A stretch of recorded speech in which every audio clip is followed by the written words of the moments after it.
ये सब के सब पधारे।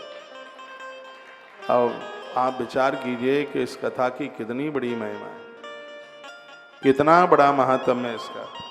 श्रवणम हरिवंशस्य कर्तव्यम च यथा विधि जूयाच दशान्येन दूर्वामाज्य प्रलप्यता। इस ग्रंथ पर दूर्वा चढ़ाने की बड़ी महिमा है। जैसे नारायण के ऊपर तुलसी चढ़ाने की बहुत बड़ी महिमा है, इसके ऊपर दूर्वा चढ़ाने की बड़ी महिमा है। यों भी इसके श्रवण की बड़ी महात्म्यता। जो फल 18 पुराणों के सुनने से मिलता है, वही अकेले हरवंश पुराण को सुनने से प्राप्त हो जाता है। इसमें लिखा है कि पुत्र प्राप्ति की कामना से हरवंश श्रवण की परंपरा भारत में चिरकाल से चलती हुई आ रही है। इसके लिए मैंने आज एक वीडियो भी डाली। आज से नहीं, बहुत लंबे काल से पुत्र प्राप्ति की कामना से बड़े बड़े राजा महाराजे जो निपुत्री रह गए थे, उनको कोई संतान नहीं थी, उन्होंने हरवंश पुराण की कथा सुनकर संतान को प्राप्त किया, औलाद को प्राप्त किया। ये बड़ी अद्भुत बात है। छत्रपति शिवाजी का नाम आपने सुना होगा, बड़ा अद्भुत महापुरुष।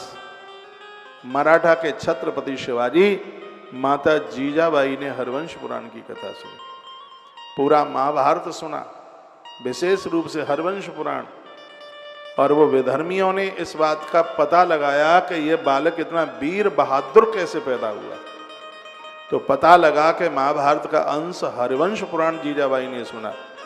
तो ये अंग्रेजों ने हमारे पुजारियों के साथ, आचार्य पंडित लोगों के साथ मिलकर के महाभारत को बदनाम किया।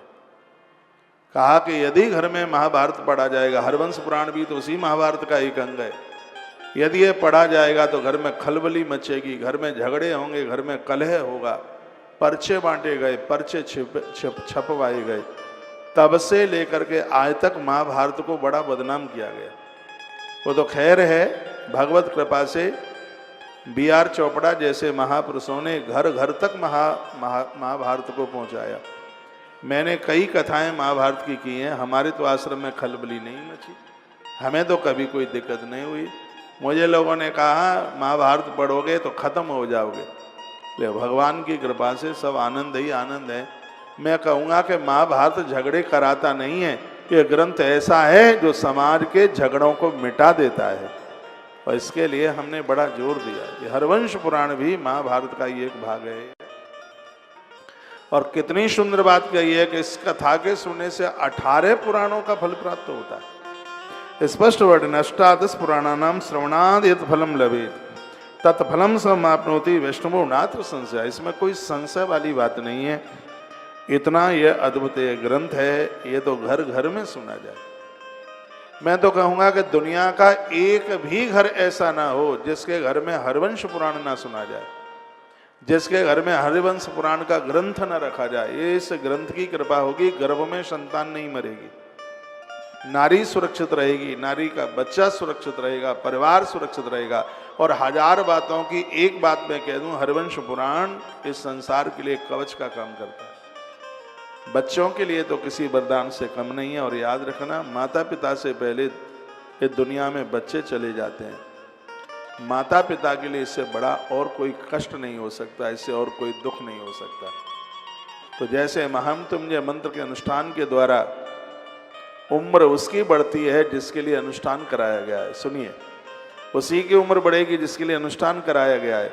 लेकिन महाभारत का यह हरवंश पुराण एक इतना अद्भुत ग्रंथ है कि एक व्यक्ति करावे हरवंश पुराण, पूरे खानदान की आयु बढ़ती है इससे। इतना बड़ा मेधावी, इतना बड़ा प्रभावशाली। आप तालियां क्यों नहीं बजाते हैं? बजाओ तो जोर से बजाओ, नहीं मत बजाइए।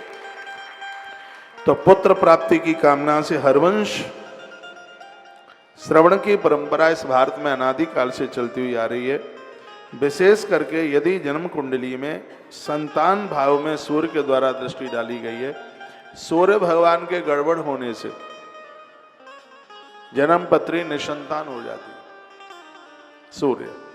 इसलिए तो मैंने इतना जोर दिया है कि आप जो करो सो करो, लेकिन भगवान सूर्यदेव को पानी देना कभी बंद मत करो। माता अंजनी ने सूर्यदेव की ही आराधना की थी जिसके द्वारा बजरंग बली श्री हनुमंत लाल जी महाराज प्रकट हुए।